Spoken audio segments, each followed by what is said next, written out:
Southeast Radio's Business Matters with Carl Fitzpatrick. Southeast Radio. Finán O'Donoghue of Campsited had great plans for his business before the pandemic hit, but little did he know that his business would grow by 500% during this period. Finán, we'll be discussing Campsited and the recent funding which you secured for the business. But first, I'd like to find out about your own career path prior to starting Campsited. So, Carl, I spent about 20 years working in enterprise technology, working with companies like Vodafone and Liberty Insurance and KBC Bank, helping them deliver projects, technical projects, and consumer-facing products across their entire technical architecture. Then, in more recent years, prior to starting Campsited, I also did a lot of work with those companies in the online space. So helping them serve more of their customers and sell more efficiently through the online channel. And then post spending all that time in the enterprise technical space, I worked in user experience design. And I suppose a blend of all of those skills, I felt, allowed me to start the Campsited project and launch the initial version of the product. So, in relation to Campsited, what is it and how does it work? So Campsited is a way for people to find and book camping holidays in Europe. And the original nucleus for the idea, Carl, was a few years back. I tried to book a camping holiday online on the continent for my family, and it was almost impossible to do so. There was no central website that was easy to use, that had a very broad selection of campsites across the countries in Europe.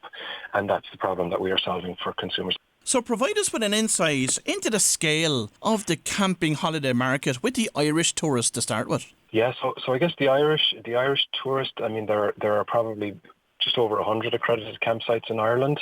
And I think the Irish camping sector at last count accounted for somewhere between 2.5 and 3 million nights. And I suppose you have primarily Irish consumers of that product, while you also have an influx of international customers from the UK and further afield in Europe. And then, of course, you have the Irish consumer who travels to the continent of Europe to go camping, and also in very significant numbers. The European camping market, Carl, is 500 million nights annually, give or take. And then the global camping market, when you take in North America and Australia and New Zealand, is about 1 billion nights annually. So it's a very, very sizable market. And that market is worth anything from 16 to 18 billion euros annually, just in terms of reservations. So ultimately, it's a marketplace online business. So in that regard, you have two clients that you have to keep happy. First and foremost, those that are selling their services of campsites. And then you have to get your message out as well to those tourists that are looking for that particular product. So talk to us about how you managed to gain scale with both of those. Yeah, you're exactly right there, Carl. And I guess it's always a fine balancing act. So what we did initially was we launched the technology to the campsite side of the marketplace. And initially we were signing up campsites in the UK and Ireland, and we were doing that by direct sales. And as the business evolved, we started integrating with the core reservation systems that the campsites use on the continent. And because of that, we have direct access to real-time availability and pricing. And that allowed us to scale our, I guess, if you want to call it, our supply, our choice of campsites, and the availability that we have in those campsites quite quickly in more recent years. And then as we started to scale that supply quite quickly, we launched the consumer side of the marketplace, and then we started to drive demand to the consumer side of the marketplace, which ultimately led to reservations or bookings for our campsite partners. So talk to us about your customer profile and what parts of the world that they're actually booking from. Yeah, so initially, Carl, we had our focus was on the UK and Irish consumer, both domestic and travelling abroad. But what we found actually a couple of years ago, when Brexit started to become, I suppose, started to come to a head, was that the UK consumer in particular stopped booking on the continent. And what we decided to do because of that was we decided to localize into the French language and just focus primarily on French domestic bookings. And that's what we did. We felt the impact of Brexit back in 2018. We launched the French language version of the site in 2019 and have been focusing on primarily French domestic bookings until then. And then, of course, COVID came along, and I guess that's a whole other story in its own right. Is it true to say, Finán, that COVID has actually been a positive for your own business? It did turn out to be, Carl, but at the beginning it was an unknown entity, I suppose. In March of 2020, we literally just the second week in March, bookings fell off a cliff, almost stopped, and it was around the time that the COVID situation in Europe started to become problematic. And so what we did then was we paused all of our marketing activity. We recalibrated our cost base. Thankfully, we didn't have to let anybody go, and we focused in that lockdown period on optimizing the website for conversion rate, and also launching 2 new products. We were the first camping platform globally to launch car rentals and activity bookings. And then when the market opened up again at the beginning of June, we saw a huge spike, and June, July, and August were actually the busiest months that the company has had since formation.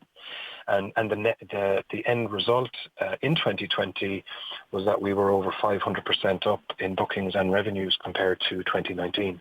Have you taken inspiration from any other similar type site elsewhere in the world? That's a great question, and you know what, we have and we do, and what we do in particular, I mean, the obvious one there would be Airbnb, but aside of Airbnb, what we like to do in particular was we like to look outside of our own sector and see what's happening in other sectors. Like for example, what is happening in the clothing industry, what is happening in the fashion industry in general, looking at marketplaces in those sectors, looking at marketplaces, as I said, in property, looking at marketplaces really in as many sectors as we possibly can to see, do we get little nuggets of insight from the user experience of those sites that we could then add to our own.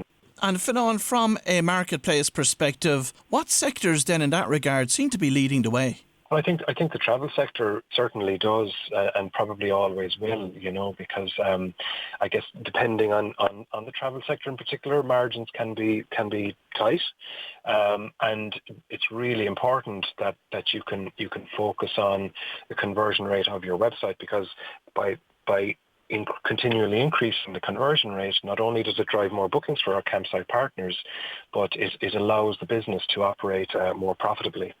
So you're constantly looking, and I suppose, travel would be one of the leaders, and I guess the one that I mentioned there as well, I think fashion would be one of the leaders as well in this space. So property, real estate, travel, fashion would be the ones that we would typically look at a lot.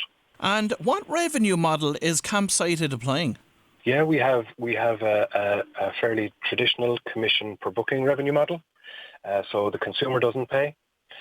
What we do is we partner with the campsite, or we partner with the activity provider, or we partner with the car rental, and it doesn't cost them anything to be on the platform, and they only pay on a per booking basis. So if we don't drive them any bookings, they don't pay. If we drive them bookings, they pay a commission per booking. Now, Finán, talk to us about your experience of the recent funding round that you completed for Campsited. Yeah, look, we just closed a €600,000 funding round, and I'm delighted to say that one of our investors, Motley Fool Ventures, supported us in that round, which is their second time investing in Campsite, and also Enterprise Ireland, who've been a great support to us, invested again in that round, and it's the 600K. Is part of a bigger picture where we will raise additional funding to continue to grow the business. So raising another further 2 to 2.4 million to continue the growth of the business. We've got very ambitious growth plans this year, and what's happening right now is all of the demand in a lot of the campsites on the continent, because people aren't really booking. That's all building up. So again, when the vaccine programs are a bit more developed, And when the local governments announced that their economies and holiday seasons are open for 2021, we think there's going to be we expect a huge surge of activity again. And we're perfectly placed to capitalise on that. And the goal will be to grow the business by a further 500 or 600% again in 2021. Fantastic. Now, how will you be using that funding to achieve those goals? Yeah, so we're growing the team.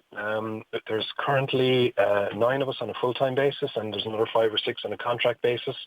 We've got 6 job specs written for 6 more FTEs, and some of those job specs have already been posted. And actually, all of those job specs, Carl, are in the area of growth, sales, marketing, revenue growth, and that's a very exciting place for us to be. So a lot of the investment, about 60 to 70% of the investment will go into growing the business, and that's both from a marketing perspective, from paid marketing, growing our organic SEO presence, creating great content that we disseminate across the internet, and then hiring great people to join the growth team and to help us continue on our journey.